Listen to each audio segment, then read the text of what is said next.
I'm Jeff Bezos. Jeff who? The world's first ever person to amass a $200 billion fortune. You can choose a life of ease and comfort, or you can choose a life of service and adventure. Which one of those, when you're 90 years old, are you going to be more proud of?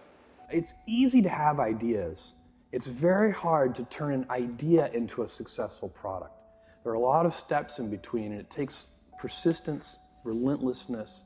So I always tell people who are, who think they want to be entrepreneurs, you need a combination of stubborn relentlessness and flexibility.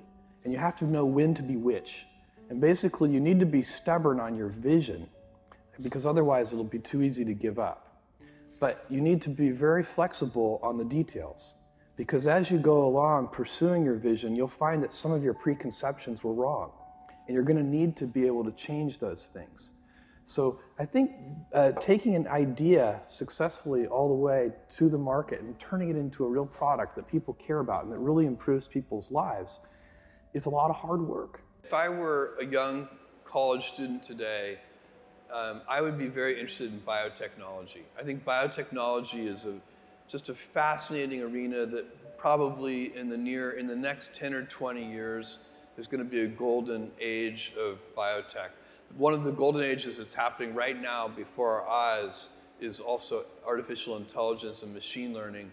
So that's another arena that I would be very interested in. It's very important for entrepreneurs to be realistic. And so if you believe on that first day while you're writing the business plan that there's a 70% chance that the whole thing will fail, and then that kind of relieves the pressure of self-doubt. I mean, it's sort of like, I don't have any doubt about whether we're going to fail. That's the likely outcome.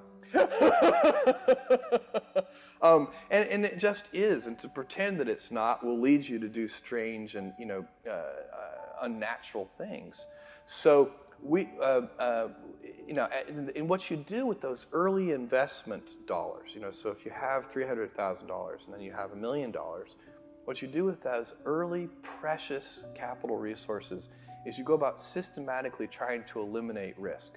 So you pick whatever you think the biggest problems are, and you try to eliminate them one at a time. And that's how small companies get a little bit bigger, and then a little bit bigger, and a little bit bigger, until finally, at a certain stage, you reach a transition where the company has more control over its future destiny. This is very important for anybody who's going to start a company or market an invention to understand, is that brands for companies are like reputations for people. And reputations are hard-earned and easily lost. So the most important intellectual property that a company can have is, for us, it's Amazon. It's that name, but what it stands for. We've worked very hard to earn trust. You can't ask for trust. You just have to do it the hard way, one step at a time. You make a promise and then fulfill the promise. You say, we'll deliver this to you tomorrow, and then you actually deliver it tomorrow. And if you do that over and over again, then ultimately you can instill your company's name with a reputation. And that's, I think, sometimes people talk about brands in this very amorphous way, but for me, I like to think of it as a person, and what is the reputation that person has, and how have they earned that reputation? Everything I've ever done has started small. Amazon started with a couple of people, and Blue Origin started with 5 people, and the budget at Blue Origin was very, very small. Now the budget at Blue Origin approaches $1 billion a year, and next year it'll be more than $1 billion. And Amazon, it literally was 10 people. Today it's 500,000 people, but it's hard to remember for you guys, but for me it's like yesterday I was driving the packages to the post office myself, and hoping one day we could afford a forklift. And so for me, I've seen small things get big, and it's part of this day one mentality. I like treating things as if they're small. Amazon, even though it is a large company, I wanted to have the heart and spirit of a small one. I often tell people that I work with, if you can get, because people have very high standards for how they want their work life to be. And I said, look, if you can get your work life to be where you enjoy half of it, that is amazing, because very few people ever achieve that. Because the truth is, everything comes with overhead. That's reality. Everything comes with pieces that you don't like. You could be a Supreme Court justice, and there's still going to be pieces of your job you don't like.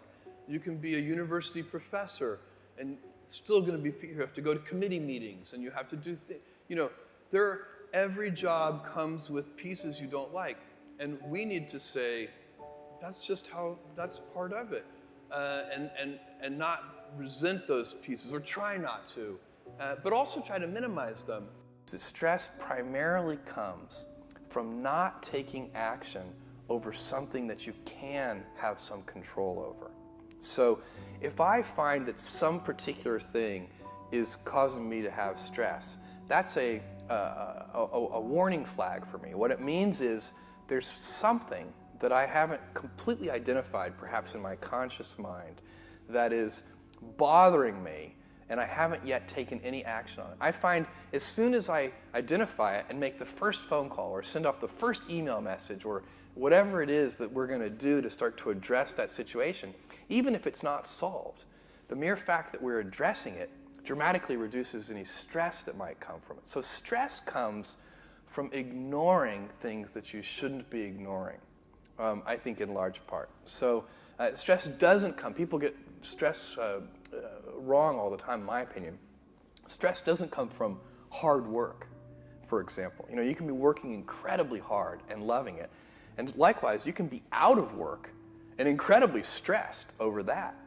So, and likewise, if you kind of use that as an analogy for what I was just talking about, if you're out of work, but you're going through, a disciplined approach of, a series of job interviews and so on, and working to remedy that situation, you're going to be a lot less stressed than if you're just worrying about it and doing nothing. A young person should find something that they're passionate about to do. And that's not going to surprise anyone. It's a clear thing to do. It's very hard. If you don't love your work, you're never going to be great at it. And I find people don't dislike hard work. What people dislike is being out of control. Like, they can't control their life. They can't control their environment. This happens to me when I get overscheduled. I hate being overscheduled. I want some time to be able to think and free myself. We all have the same amount of time in the world. Nobody has more time than anybody else. And when you become a very successful person, one of the things, you start to get overscheduled. And so you have to guard your time and try to stay a little bit flexible. So that's, for me, it's not a waste of time, but I like to have some freedom of movement rather than having every minute of every day scheduled. I actually don't like Plan Bs. I find Plan Bs they defocus you from Plan A. Plan B should always be make Plan A work.